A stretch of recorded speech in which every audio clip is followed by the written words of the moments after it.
Hello and welcome. This is Rooflemonger, my friends. Today we're talking Street Fighter 6 again.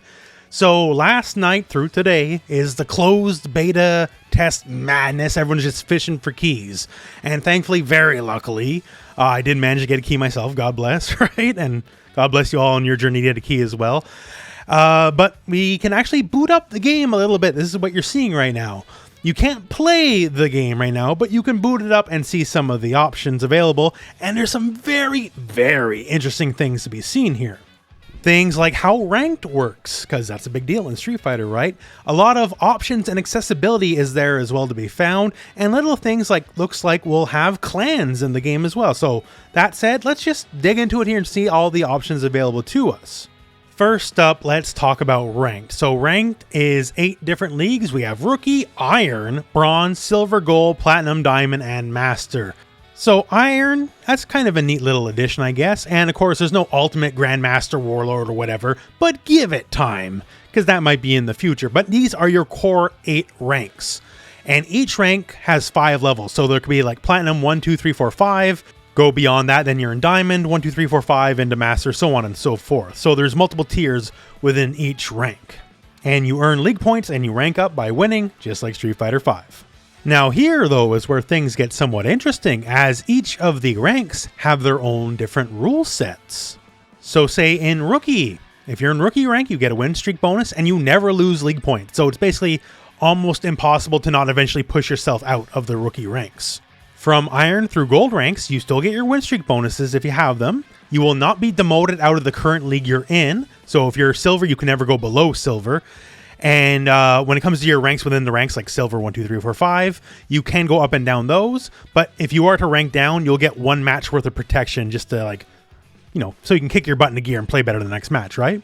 Now, Platinum and Diamond, you do not, I repeat, do not get a win streak bonus. That's gone. And you can be demoted out of Platinum and Diamond. So if you suck a lot in Platinum, you can go back down to Gold. Now, you can't go from Gold to Silver, but you can go from Platinum to Gold. This is starting to be the big leagues here, apparently. So you can get demoted. And like Iron through Gold, you get 1-time rank down protection. So if you're Diamond 3, going to go down to Diamond 2, I guess it'll save you 1 match. That's it. And Master, that's it. No win streaks and no league demotions. Once you're made Master, you've proven yourself, you can make it that far. So it's kind of like Heaven rank in Guilty Gear Strive. Once you're in Heaven rank, you don't go back down, right? So once you're a Master, you've proven yourself. You can strive upwards through Master 1, 2, 3, 4, 5, I guess, and whatever ranks you add in the future. But you're there, you made the big leagues, kid.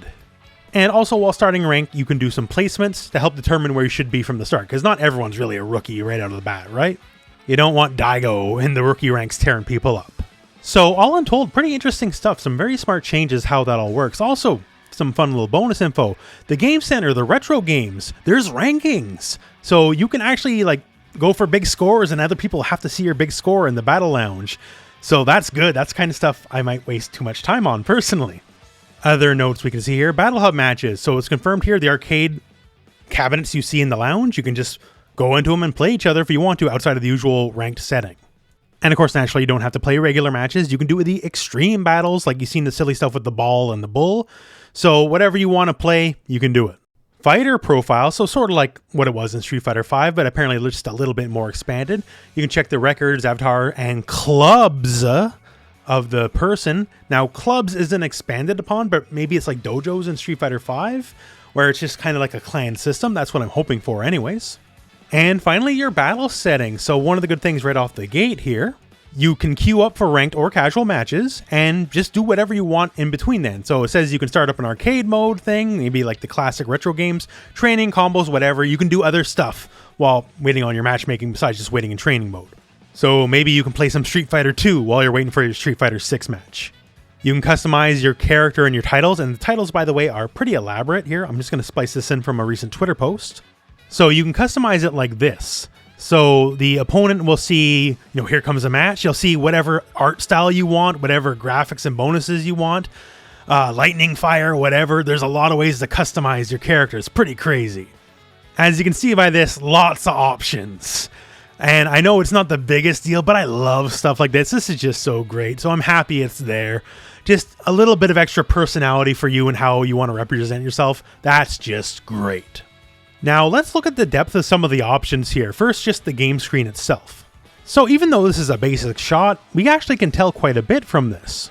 So take this, there's so much info right here. One, obviously your character and your health and your name and all that kind of stuff, but also we get to see, okay, here's how many league points you have and whatever rank you happen to be. Also what system you're on. You can see the little PlayStation logo, right?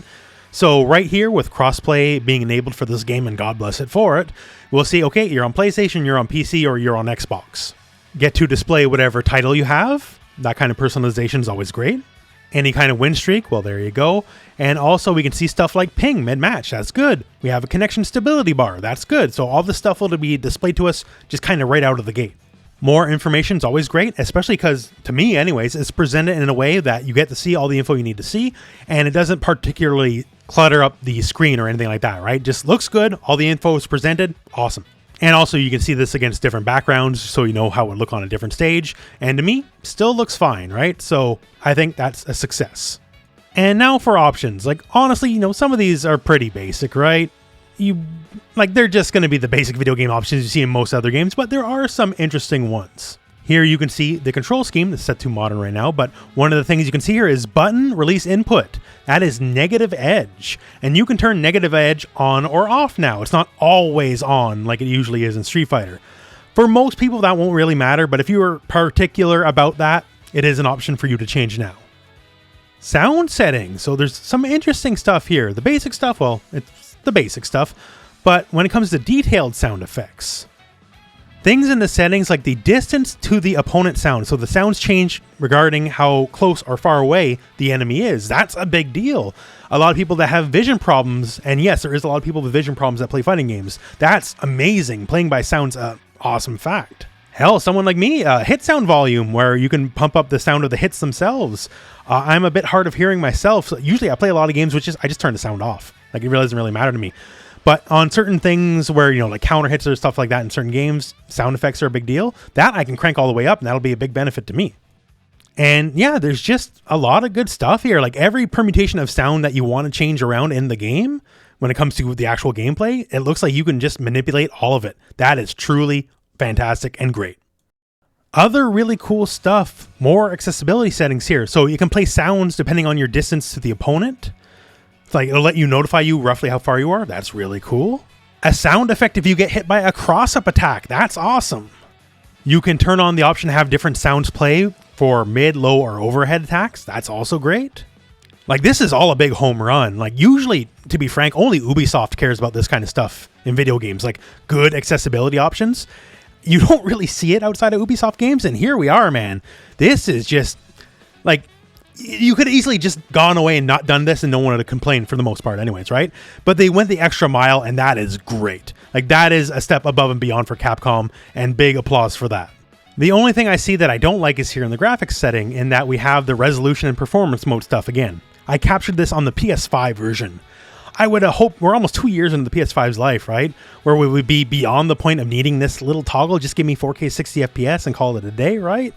But apparently not. It doesn't say the details of what it is exactly. I can only hope performance is like 1440 and 120 FPS and resolution is 4K 60. Otherwise, I'm going to be kind of disappointed. I want 4K 60 on the PS5 version of the game. Please and thank you very much. So yeah, in the end, that's a lot of positive stuff. I'm really impressed with everything. And to lead you off here, we did have this little intro movie, as apparently we have a host of Street Fighter 6 that we saw here while recording footage, and this is a person named Eternity. Now, what's their deal? I have no idea. This is sort of like Street Fighter 6's version of Clements Bellamy from the King of Fighters, just for lack of a better term, a lot more flamboyant. Who knows, I guess plays into the story, because this is literally what the beta opens with when you start it up. So we'll have to see where Eternity goes as the host of Street Fighter 6, I suppose. But that said, well, I'm just excited, man. Like, obviously, most of us, if you're watching this video, you're probably excited for Street Fighter 6 no matter what.